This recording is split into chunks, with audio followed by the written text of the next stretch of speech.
सर्वबाधा विनिर्मुक्तो धन्य धान च्युतान्वितः मनुष्यो मत प्रसादेन भविष्यति न संशय।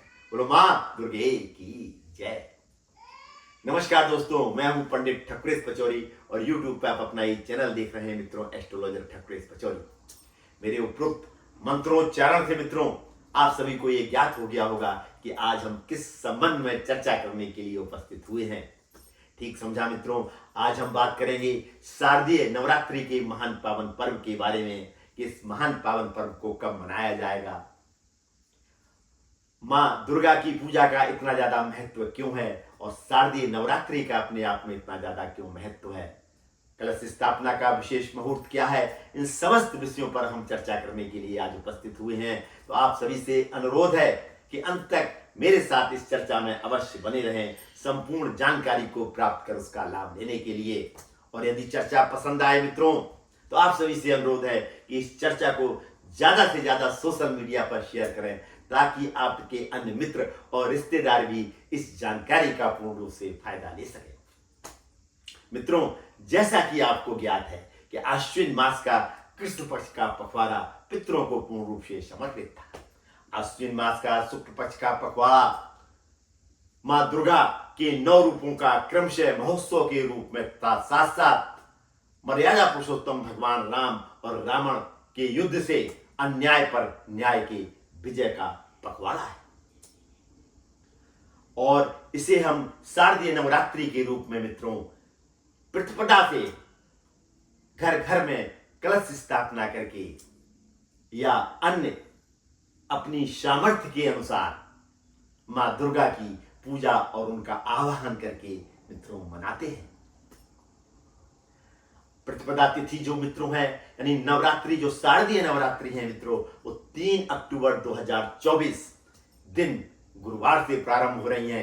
दिन भी बहुत अच्छा है मित्रों और विशेष बात यह है कि इस नवरात्रि जो है पूरे 9 दिन की है, अतः इन नवरात्रियों का और अधिक महत्व बढ़ जाता है। वैसे तो साल में मित्रों 4 नवरात्रियां पड़ती हैं, 2 गुप्त नवरात्रियां होती हैं, एक शारदीय नवरात्रि और एक चैत्र नवरात्रि। तो एक विशेष महत्व है शारदीय नवरात्रि का। अब हम बात करेंगे कलश स्थापना के विशेष मुहूर्त की। मित्रों, प्रतिपदा तिथि में कलश स्थापना किया जाता है और जो प्रतिपदा तिथि है मित्रों वो 3 अक्टूबर 2024 में पूरे दिन है।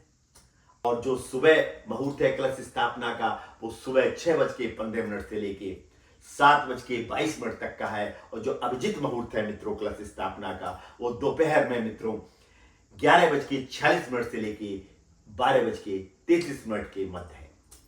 कलश स्थापना यदि मित्रों विशेष मुहूर्त में की जाए तो इसका अपने आप में एक विशेष महत्व हो जाता है, क्योंकि हमारे सनातन धर्म में कलश स्थापना का विशेष महत्व है, क्योंकि कलश में देवी देवताओं के साथ साथ समस्त तीर्थों का भी वास रहता है मित्रों। और कलश स्थापना करने से घर में यदि किसी तरीके के वास्तु दोष हैं वो पूर्ण रूप से समाप्त हो जाते हैं। और जो हमारे मित्र 9 दिन मां दुर्गा की उपासना करके व्रत रखेंगे उनके लिए अति आवश्यक है कि वो विधिवत कलश स्थापना करें और अखंड ज्योति भी अपने यहाँ जलाएं। और विशेष ध्यान रखें कि नवरात्रि के दौरान घर को खाली छोड़ के न जाएं, क्योंकि आपने मां दुर्गा को अपने घर पर आमंत्रित कर रखा है। नवरात्रि प्रारंभ होने से पहले आपको अपने मंदिर की और अपने घर की पूर्ण रूप से सफाई कर लेनी चाहिए, क्योंकि आप मां दुर्गा को अपने यहां आमंत्रित कर रहे हैं। अब हम बात करेंगे मित्रों पूजा के संपूर्ण विधि की। प्रतिपदा से लेके नौमी तक हमको विधिवत दुर्गा चालीसा या दुर्गा सप्तशती का पाठ करना है। यदि हम दुर्गा सप्तशती का पाठ करते हैं तो अति उत्तम है, क्योंकि दुर्गा सप्तशती में ही लिखा है कि जो भी व्यक्ति नवरात्रि के दौरान मां दुर्गा का आवाहन करता है और दुर्गा सप्तशती का यदि विधिवत पाठ करता है तो उनके यहाँ मां दुर्गा की विशेष कृपा हमेशा रहती है। और यदि आपके यहाँ दुर्गा सप्तशती नहीं है मित्रों तो गोरखपुर प्रकाशन की दुर्गा सप्तशती ले आइए, अभी समय काफी है। और उसके पेज नंबर 15 पर दुर्गा सप्तशती के पाठ की संपूर्ण विधि दी गई है और पेज नंबर 16 और 17 पर सापोद्वार के 20 मंत्र है। आपको दुर्गा सप्तशती का पाठ करने से पहले प्रतिदिन शापोद्वार के 20 मंत्र पढ़ने होंगे और इसके बाद पेज नंबर 15 पर जो विधि दी गई है उस विधि से दुर्गा सप्तशती का विधिवत पाठ आपको 9 दिन करना होगा। आप चाहें तो 9 दिन व्रत रख सकते हैं, आप चाहें पहले और आखिरी दिन व्रत रख सकते हैं। यदि आप शारीरिक रूप से सक्षम नहीं है मित्रों तो आप व्रत न रखें, सात्विक आहार यानी सात्विक भोजन नवरात्रि के दौरान करें और माँ दुर्गा का आवाहन और उनकी पूजा विधिवत दुर्गा सप्तशती का पाठ करके करें तो निश्चित रूप से माँ दुर्गा का आशीर्वाद आपको प्राप्त होगा। अब चाहें तो आप प्रतिदिन हवन कर सकते हैं 9 दिन, और नहीं तो आप पहले और आखिरी दिन हवन अवश्य करिए। एक हवन कुंड ले आइए यदि नहीं है, और खुशबूदार हवन सामग्री ले आइए, और एक मंत्र है, उस मंत्र की आपको आहुतियां देनी है। मंत्र है मित्रों, ओम ऐं ह्रीं क्लीं चामुंडाय विच्चे स्वाहा।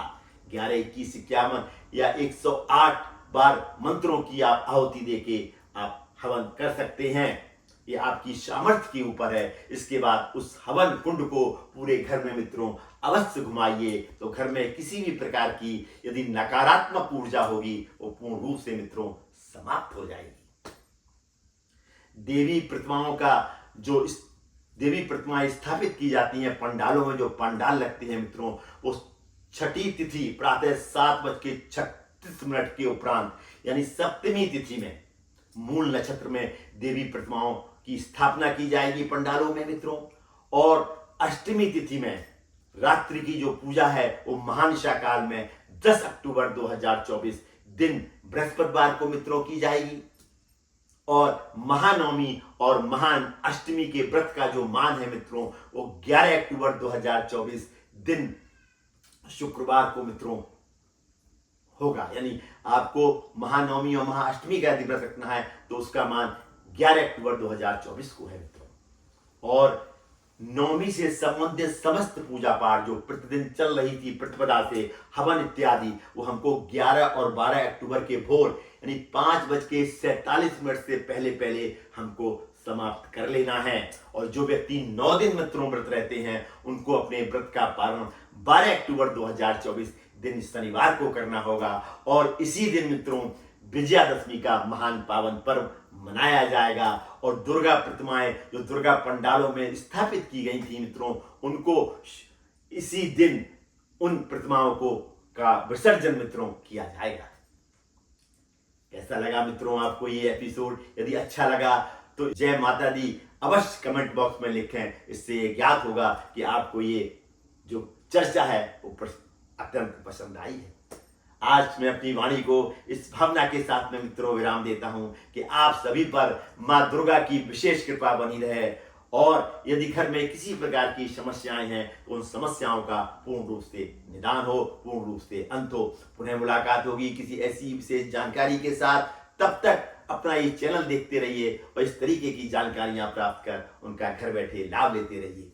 धन्यवाद मित्रों, अंत तक मेरे साथ जुड़े रहने के लिए और मेरा ये वीडियो देखने के लिए आप सबको मित्रों बहुत बहुत धन्यवाद।